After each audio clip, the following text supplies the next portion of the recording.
kahigayunan aniya na sab kita karon aron magtimbayayong magtinabangay alang sa pag-ampok no? Aron mugaan ang atong paminaw pamati nga sa dihang ato kining matugyan sa atong buhi nga Dios mga igsoon. So aniya ang atong prayer items sa atong country sa atong nasod sa Pilipinas no? Una, guidance for the LTO in making the driver's license digital. Ang atong LTO top sila sa Department of Information and Communication Technology, DICT. No? Kini nga mga tinguha no? Makahatag kuno kini og dakong bintaha. No? Kay kini mo i-presentar sa panahon nga naadunay mga dakop no. Apps na lang sa cellphone ang pwede ipakita no. Ug magamit usab kini kung madayon kini nga bisan sa mga transaksyon sa LTO lakip ng lisensya, ang registration, renewals no. Ingon man mga online payments no, mas himuon nila nga masayon dali no. Ug makatabang usab kuno kini no, aron mawagtang or siguro maminusan ang korupsyon no. Maiwasan ang kalangan. Ang ako lang nakita ani nga negative no mga igsoon. Ang problema no, kung panahon nga malubat or madaot ang cellphone or katong wala gi cellphone no. Or imposible sa gay nga kay motor niya di ka afford og cellphone. Ikaduha nga atong yampo mga igsoon, wisdom for our Navy. Philippine Navy no, to effectively use the patrol gunboats from Israel. Naka-receive ang nasod sa Pilipinas ang Philippine Navy ug duha ka gunboats patrol gikan sa nasod sa Israel no. Epektibo kuno kini nga gamiton no. Naay missile niini nga nailhan nga fast attack interdiction crops missiles no? Nga makausbaw kuno kini sa katakos sa atong militar sa pagpatrolya ug pagpanalipod sa atong teritoryo no. Ang pagpalig-on sa atong border patrol ug maritime defense no.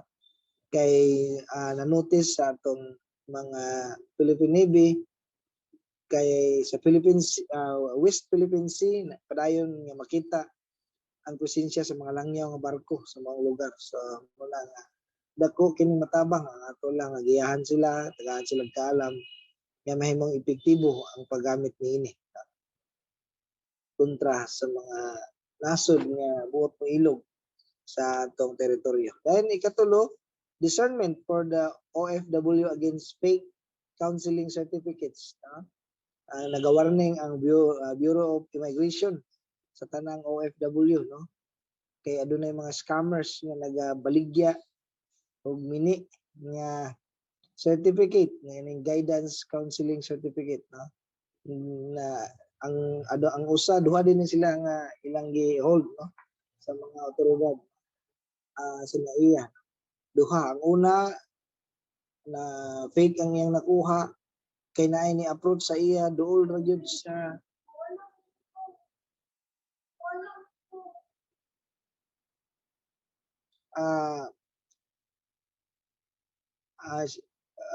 gi-approach siya duol sa Commission on Filipinos CFO office no. Dito sa duol gyud sa iyang nakuhaan sa GCP o Guidance Counseling Program. So makakuan din siya na lipat siya na scam siya no? Tungod kay abi niya kamatuoran duol ra kay naa naman duol sa office no? Ikaduha din na din ang nakascam pod niya sa online, so delikado bantayon nun. So muna nag-warning ang Bureau of Immigration.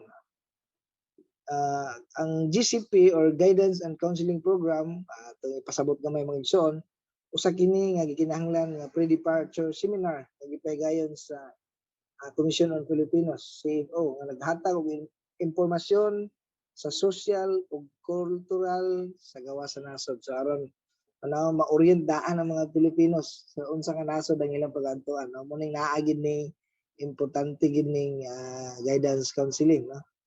Na aron usab masumpo ang human trafficking ang uban nagatakuban gitawag nila mail order bride scheme, no?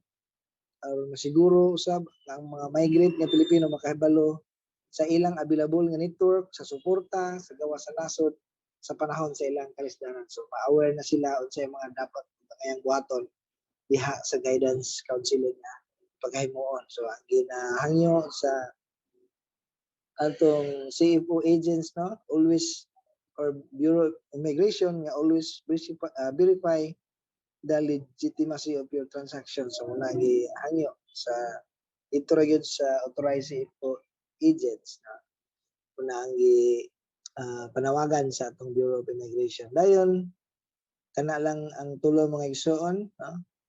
Ang tulo ang atong iampo o unsa man ang i-impress sa balang espiritu sa matagusa, no, mga igsoon ato kanang iampo. So sa atong pagampo mga igsoon, dili lang ako kung dili kitang tanan ang magtimbayayong nini, ako lang inyong madungog isip mag-lead niini mga igsoon. So unsa man ang maanyo ang musantop sa inyong mga hunahuna nga angayan nato gitabang sa atong gobyerno, no, abi lang nato nga sa pagpapahimo sa gobyerno dako ang atong matabang mga igsoon kaya ang atong pagampo, no, sa atong buhi nga Dios labaw nga hari, no, dako kanang kahimuan kay siya andam maminaw og kaya, walay imposible kanya, kaya niya ang tanan mga igsoon. So pagampo kita, no, sa kamatuoran, no, kinasingkasing gayon, unsa ang mga tinguha, kabubuton sa Dios ang angayan atong iampo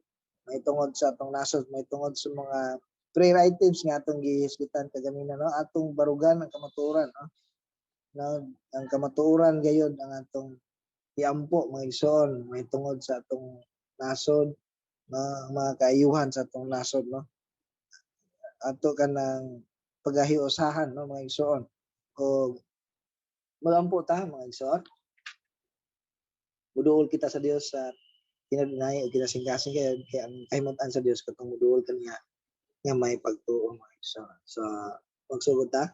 Labing gamahanan nga Dios among amahan nga nasa langit, dalaygon ka Ginoo sa among mga kinabuhi. Salamat na usab o Dios sa milabay nga semana nga kami imong gipangga, imong gitagbo ang among mga panginahanglan, imong Lord giproteksyonan, gigiyahan sa tanan namong mga gibuhat Ginoo. Salamat sa imong pagkamaayo Ginoo. Ug Lord niining kagabhion Lord among idangat kanimo Ginoo Lord God ang mga tinguha plano sa LTO, Lord, ikaw ang among saligan na giya kanila magatabang Lord sa mga ayang buhaton Lord sa ilang gitinguha himuon nga digital Lord ang driver's license Ginoo. Lord, hiusa sila sa usa ka tumong alang sa kaayuhan kini ang Department of Information and Communication Technology DICT, Lord, nga makita nila Lord ang mga kaayuhan ini walang tawan nila Lord, ipadayag mo kanila ang mga kaayuhan nga pwede maangkon sa mga Pilipino Ginoo. Lord, labi na sa mga naay mga sakyanan Ginoo. Lord, ikaw Lord ang magatabang nga kini Lord, may usahan nila Lord nga kini Lord makahatag gayud og kaayuhan Lord, majority Lord nga ang tinguha tumong niini nga mapahapsay ang paspas ng mga proseso Lord, nagkadaghan man ang mga sakyanan, ang mga process Ginoo, ikaw Ginoo Lord God ang magagiya nga makahatag kalampusan nini yung kini imong kabubuton Ginoo. Lord, makita usab nila unta Lord ang mga negatibo nga pwede Lord mahitabo, may tungod sa mga problema sa cellphone Lord, ikaw lang Lord ang magatabang, magahiusa Lord sa among gobyerno sa ilang pag-iisgot nini, pag-meeting nga magpatiliwala ka Ginoo, magalamdag ka sa ilang mga nahuna, sa ilang mga angayang buhaton Ginoo. O ikaw lang gyud Lord ang among saligan nga maghatag og tabang nini o maghatag kalampusan nini Ginoo. Nindot man kini Lord apan Lord nagaagad kami sa imong kabuton kay mao magud kinaang labaw nga the best Ginoo. Salamat sa imong pagabuhaton o God.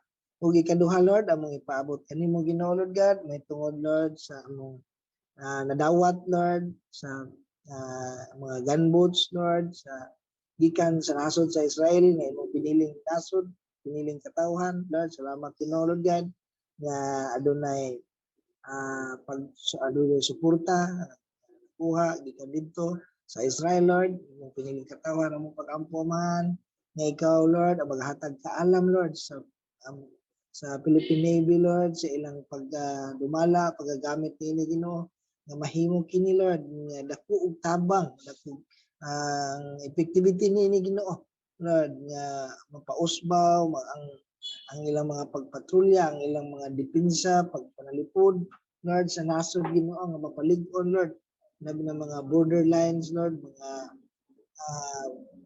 Lord ikaw Lord ang labi na sa area sa West Philippine Sea Ginoo Lord ikaw Ginoo Lord God ang magahanay magatabang kanila Lord nga maghatag kaalam nga makuha nila ang sakto nga paggamit Lord niini Ginoo among ampo Lord nga ang kalinaw Lord nga dili usab nga tungod kay naa kini Lord amo lang tinguhaon ang kagubot kundi Lord ang kahapsayan lang gid Lord ang safety ang protection alang sa mga Pilipino Ginoo Lord among pagampo nga dili usab kini nga pamaagi managana na Lord ang laing nasod sa pag ilog Lord sa mga area nga nasakupan sa Pilipinas Ginoo o among pagampo nga dili unta kini maka-create og dakong kagubot Ginoo Lord noon Lord ang presensya niini maka ang visibility niini Ginoo makahatag Lord tabang Lord aron Lord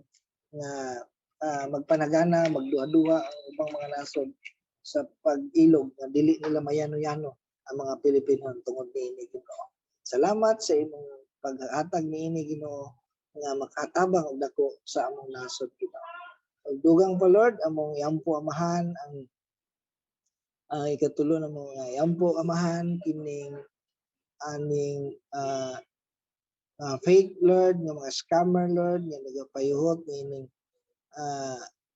about sa counseling certificates Ginoo Lord among iampo usab Ginoo Lord God nga ang mga OFW Lord adunay discernment Lord mabantayan nila Ginoo aware sila Lord sa mga panawagan warning Lord sa Bureau of Immigration Ginoo Lord makalat kini sa social media nga aron ma-aware makabantay ang mga OFW nga dili sila makakuha nining piki nga certificate nga gikan sa mga scammers Ginoo Lord ikaw Lord ang magatabang magagiya Lord sa mga otoridad Lord aron madakpan mataral sa hukmanan kining mga tawo nga nagapayuhot nagalihok alang nining buluhaton nga pag-scam pagpangilad sa mga tawo Ginoo Lord ikaw lang gid Lord ang magatabang nga ma-maintain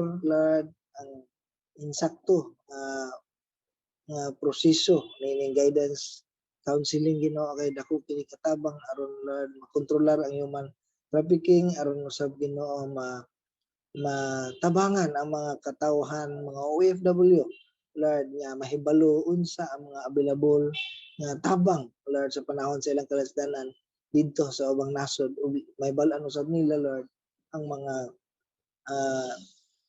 kultura Lord og sosyal nga informasyon didtong dapita Ginoo salamat sa imong pagabuhaton ana problema nga among ipadangat kanimo Ginoo ug dugang Lord among parayon ngayon po Ginoo Lord God Lord sa mga unsa man ang mga giatubang sa mga problema sa Pilipinas sa man ang mga ngayan nga proyekto nga ipatuman among pag-ampo amahan nga ikaw magagiya sa among presidente Ginoo Lord sa iyang pag-adto sa ubang mga kanasuran aron Lord nga alang sa uban nga mga proyekto aron matabangan ang nasod kag Ginoo Lord God magagiya kanila magagiya kaniya magahikap sa Ginoo sa mga nasod nga ngadtuan nga aron unsa man ang ngayang buhaton unsa man ang ngayang itabang aron Lord God mapalambo ang nasod sa Pilipinas Ginoo tabangan usab nimo siya Lord magayang mga kauban sila magkayusa alang sa kayuhan Lord din sa Pilipinas unsa man ang himuon nila nga niya nga desisyon Lord nga maka-inline sa imong maayo nga katuyuan alang sa nasod kay siya man Lord, ang imong gituboy, Lord, walay, Lord, ang iyang pagka-presidente, ikaw man ang butang kaniya, ikaw ang nagtugot na siya gayon ang mahimong presidente namo kaniya. Ginoo, kauban Lord sa vice, kauban sa mga senator, mga congressman, Lord, sa Lord, hiusaha sila Lord, ug na may mga nagbuhat, maon, tinguha og dili maayo amo pag-ampamahan, ikaw sa ang mga butyag niini Lord sa mga otoridad Ginoo. Salamat sa imong pagkamaayo Ginoo, Lord God. Padayon ka tabang sa Pilipinas nga mahimong malinawon og hapsay Ginoo, Lord God. Ikaw ang pinatibuk-an na maghari magatabang bisan sa mga kapulisan kasundaluhan nga mahimong secure, mahimong luwas katawhan Lord sa pagpanikasikay din sa Pilipinas Ginoo. Dugang na mo ang amahan Lord God ang about sa drugas Lord nga nahimo ng cancer sa nasod Ginoo. Among pagampo amahan nga padayon ka Lord tabang sa mga otoridad sa pagsumpo niini Lord, magabutyag ka sa mga tago nga payuhot nini nag-produce niini Lord, ikaw Lord ang magabutyag magabungkag niini Ginoo. Lord, gamiton nimo Lord ang mga kapulisan, mga kasundaluhan, mga uban pa nga mga otoridad nga mo bungkag niini nga buhat kasi nga buhat Ginoo. Lord, tabangan nimo usab sila Lord, sila mga bypass operation Lord nga mahimong luwas usab sila Ginoo. Salamat sa imong pagabuhaton nga lang tanan Ginoo Lord God. Lord, kanimo lamang kami Lord, mosali Ginoo Lord God kay nining kalibutan na Ginoo, wala kami mahimo kung wala ang imong tabang Ginoo. Lig-on namo nga ikaw nga kasaligan nining panahon Lord sa nga dili na mo siguro dili na mo matag-an Lord kanimo kami mo salig Ginoo kay ikaw ang Dios nga labaw ug labing gamahanan og nasayod na ang daan sa sunod nga mga mahitabo Ginoo. Dalaygon ka Dios sa ngalan ni Ginoong Hesus. Amen.